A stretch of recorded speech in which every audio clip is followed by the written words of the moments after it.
This is a short video to demonstrate the installation and use of the Google Docs SetImageSize add-on. So we're first going to create a little Google Docs document.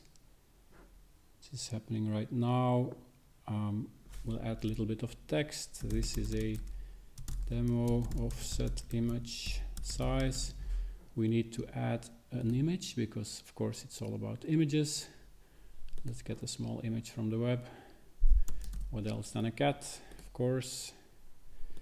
So now we have a little cat in our document, and the challenge we have now is to exactly resize this image. So we can of course do that with these handles, but that's not very precise. So what we will do instead is install the little add-on that will help you. So we go to add-ons. We select SetImageSize. It's here, install. So now we will need to log in.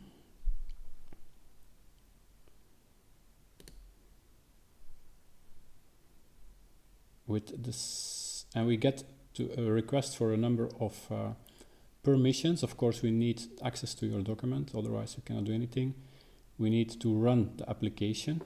We need some data in the application, and we need a little sidebar which will display here on the right. So we allow these settings.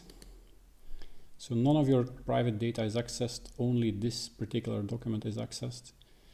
So it's working, and we get a message here that the plugin is installed with the add-on. So we click on add-on in the top menu. We have set image size, and we go to show sidebar. So now on the right we have the functionality of the plugin. I need to select my image, click. So now it's selected. Has to be inline. It's very important. Doesn't work with wrap text or break text. Has to be inline. And first thing I do is I click get size. That will get the size of this particular image, which is 624 by 413 pixels. And now I can change it. Maybe I want it to be only 400 pixels wide. The height is adapted, and I do apply, and the image is changed. There are a number. You can also do it in inches or centimeters if you want. You can uncouple the aspect ratio. So now I can get a crazy cat if I want, like this. And I have a number of shortcuts here which make it easy if there are some settings that I use often, and these settings I can always change by editing the shortcuts. So maybe I have a 150 width I want to use often. I save. Now it's here, and I can select it as one of my shortcuts.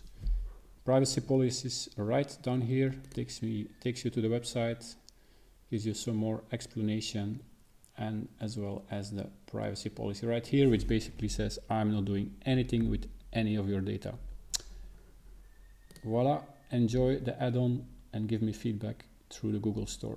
Thank you.